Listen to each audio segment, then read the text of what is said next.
ज़ाहिर है मेरे 2 बच्चे हैं, उनके लिए कमाना तो है ना। अब ज़ाहिर है घरों में काम करो तो 2-4 हज़ार रुपये देते हैं, उनमें गुजारा तो नहीं होता ना। अस्सलाम वालेकुम नाज़रीन, पिन पॉइंट पाकिस्तान के साथ मैं हूं आपका होस्ट वकार अली। नाज़रीन, आपने पाकिस्तान में सिलाई कढ़ाई करने वाली ख़वातीन तो बहुत देखी होंगी, लेकिन रिक्शा चलाने वाली ख़वातीन बहुत कम हैं। तो इसी तरह हमारे साथ एक रिक्शा चलाने वाली ख़वातीन मौजूद हैं। आइए हम इनसे बात करते हैं और जानते हैं कि ऐसी क्या वजह आई जो उन्होंने रिक्शा चलाने का फ़ैसला किया। अस्सलाम वालेकुम। अस्सलाम वालेकुम। क्या हाल है? अल्लाह का शुक्र है। आप सब खाला जी, आपको क्या ऐसी ज़रूरत पेश आई कि आपने रिक्शा चलाने का फ़ैसला किया? ज़ाहिर है मेरे 2 बच्चे हैं, उनके लिए कमाना तो है ना। अब ज़ाहिर है घरों में काम करो तो 2-4 हज़ार रुपये देते हैं, उनमें गुजारा तो नहीं होता ना। और ज़ाहिर है रिक्शे में अल्लाह का शुक्र है कि अच्छी अपनी आमदनी कर लेते हैं। 700-800 डेली पकड़ के ले जाते हैं। फिर ज़ाहिर है मैंने 1 साल में ये रिक्शा भी अपना बनाया, इसकी कीमत भी उतारी है। इससे अल्लाह का शुक्र है कि मेरा बहुत अच्छा घर चलता है। आप रिक्शा जो है कब से चला रहे हैं? 2015 से, 15 जनवरी से। तो मतलब और भी ख़वातीन के काम होते हैं, लेकिन जब आप इस तरह रिक्शा चलाती हैं रोड पे तो लोगों का कैसा रवैया होता है? फ़िलहाल तो शुरू में अच्छा नहीं था, लेकिन अब तो सब अप्रिशिएट भी करते हैं। हर लोगों को एतबार भी है। ख़वातीन हमारे साथ बहुत अच्छे तरीके से बैठती है। अक्सर हम इचरे में खड़े होते हैं और इचरे से अच्छा रिस्पांस मिलता है हमें। तो ये रिक्शा आपने जो है नगद लिया कि किस तरह ये ले? किस्तों पे लिया था मैंने। तो किस्तें मुकम्मल हो चुकी हैं? हाँ जी। अच्छा, तो मतलब आपके जो हस्बैंड है वो क्या करते हैं? हस्बैंड नहीं है मेरे 2 बच्चे हैं और मैं भाइयों के पास रहती हूँ। अच्छा, तो मतलब भाई वगैरह या नान का दाद का जो होता है वो कुछ उन्होंने कहा नहीं कि इस तरह आप निकल रही हैं रिक्शा वगैरह चलाने की? नहीं, कहने को तो बहुत से लोग बात करते हैं, लेकिन उसका हमें कोई फ़र्क नहीं पड़ता ना कि हमारे बच्चों के लिए किसने देना है। उन भिखारियों से तो अच्छे हैं जो रोड पे भीख मांगते हैं, उनसे तो लाख दर्जे थे ना कि अपनी मेहनत करते हैं, हक हलाल की खाते हैं।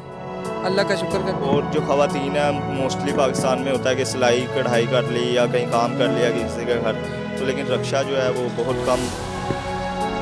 बस ये तो अपनी अपनी सोच है। पढ़ा लिखा होता है वो नौकरी पे चला जाता है। कुछ ऐसे होते हैं कि कोई पार्लर में चले जाते हैं, कई कोठियों में घरों में काम कर लेते हैं, कोई खाने पकाने में चले जाते हैं। बस मुझे ये फील्ड अच्छी लगी तो मैं इसमें आ गई। आपका अभी तो दिल करता होगा कि आप भी घर बैठे हैं और मतलब बाइज़्ज़त तरीके से, लेकिन ज़ाहिर है बिल्कुल दिल तो हर बंदे का करता है, ये तो कोई बात नहीं है, लेकिन इंसान को मजबूरी घर से निकालती है ना। या तो बच्चों को भूखा मारना के लिए छोड़ दें, या जैसे आजकल हालात हैं कि खुदकशी करो और मर जाओ। लेकिन सर्दी में गर्मी में धूप बारिश तो कैसे? वो सब मैनेज होता है, जब पड़ती है सर पे तो बंदे को करना पड़ता है। तो ये कब तक आप रिक्शा आगे चलाने का है? मैं जब तक ज़िंदगी है उस वक्त तक तो चलाए जब तक उम्र है तो रिक्शा ही चलाना है। चला। तो अगर आपको कोई और अच्छा बार रोज़गार दिया जाए इसके अलावा? कोशिश है कि अल्लाह मियाँ गाड़ी दे, कोशिश करती हूँ। गाड़ी होगी तो इंशाल्लाह गाड़ी चलाऊँगी। तो जो दूसरी ख़वातीन है जो मतलब मांगती हैं या और सी भी ऐसी ख़वातीन है, तो उनको क्या पैगाम देंगी आप?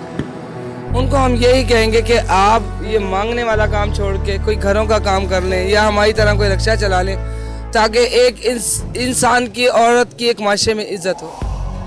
यानी इज़्ज़त। ये रिक्शा चलाने का वैसे आइडिया किसने दिया? ये मुझे किसी ने नहीं दिया था, मेरे बच्चों ने देखा था नेट पे।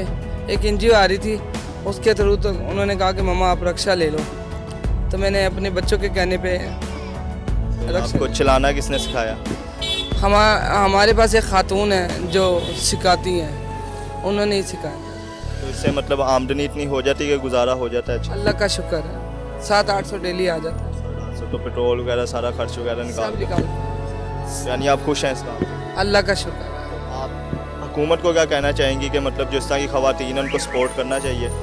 हुकूमत को सपोर्ट करना चाहिए, लेकिन ये नायल है, हुकूमत है, उसको नज़र ही कुछ नहीं आ रहा है। आजकल हालात ही इतने बुरे हैं कि बच्चियाँ भी बैठते हुए डरती हैं, आते जाते रोड पे डरती हैं।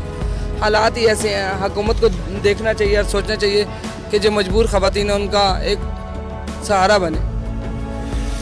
तो जी नाज़रीन, इनसे बात करके इन्होंने बहुत अच्छी बात की कि जो ख़वातीन जो मांगती हैं तो उससे अच्छा है कि इज़्ज़त का रोज़गार करें, मेहनत करके कमाएं, ना कि लोगों के आगे हाथ फैलाएं। और इनकी हुकूमत से भी दरख्वास्त है कि जो लोग मतलब इस तरह के स्पोर्टिव हैं, जो काम करना चाहते हैं, तो उनकी भी मदद की जाए कि वो किसी दूसरे गलत रास्ते पे ना जाएं, अपनी जो है हलाल की रोज़ी खुद मेहनत करके कमाएँ। इसी वीडियो के साथ मुझे दें इजाज़त। आपका होस्ट वकार अली। देखते रहें पिन पॉइंट पाकिस्तान। अल्लाह हाफ़िज़।